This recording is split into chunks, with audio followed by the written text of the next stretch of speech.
I'll tell you a couple of Dick Murdoch stories. I'll tell you one for sure. Whenever Dick Murdoch first started, Dick's daddy was what a nice man, and Frankie Hill. And Dick, whenever he was a young kid, and just not even in high school, I'm talking about grade school and everything, as he'd come up there to the matches there, and his dad would be in the dressing room, Frankie Hill would, and he'd say to his kid, say to Dick, go get me a hot dog and a Coke. And Dick, I can remember him like it was yesterday saying, can I have one? And his dad said, no.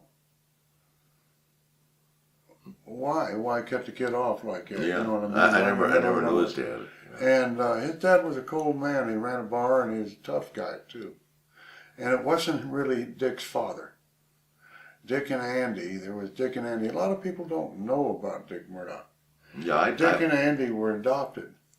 They were not blood brothers at all, And Dick had a rough young life, and like I said, he quit football as about a junior in high school and started refereeing for us, and we took him in down there, and after that he just kind of got into the business and did well. But what an athlete he was, and he was an excellent athlete. And whenever I was down there in Canyon, Dick Murdoch wanted to play in the X's game. He claimed that he played for West Texas. Did you know that? Of course he did. Yeah. and then he goes ahead and he gets dressed up in a West Texas uniform. Claimed he went to school. He never graduated from high school. Went in there and said, well, what position did you play, whenever you were here? He said, oh, I played middle linebacker. Got out there and with the West Texas Buffaloes, and never played linebacker before in his life that I know of. And there he went out there and played a fantastic game. Just an unusual, athletic individual, and deceptive, wasn't he? Mm-hmm.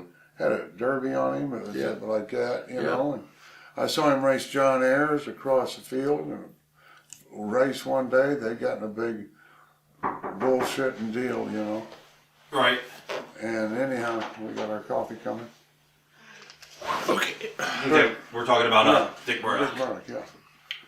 But Dick and John sat there and BSing back and forth and talking a little crap between each other, and they got into the big race, and John Ayers ran about a 4.840, that's 4.7. That's fast for a big man. John Ayers was 270 and 6'7", At that time, that was about as big as you get in football, And Dick, he had that derby on him. I thought, they're going to go ahead and race across that field, and he's going to beat the heck out of Dick. It's going to be ridiculous. And Dick took off with him, and, we had an honest start on the thing. It was as legitimate as you could get, and he beat Dick Murdoch by about 3 yards is all.